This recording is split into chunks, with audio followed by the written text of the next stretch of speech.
We all know the sound this famous breakfast cereal makes. But did you know those same sounds can show up on the pickleball court?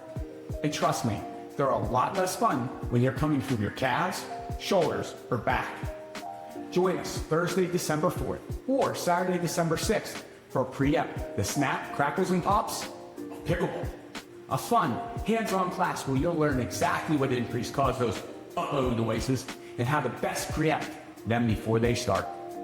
We'll go over a quick, effective warm-up and cool-down routine, plus 6 preemptive exercises to help you thwart the most common pickleball injuries, from falls, calf strains, to tennis elbow, to the most dreaded Achilles tendon pop.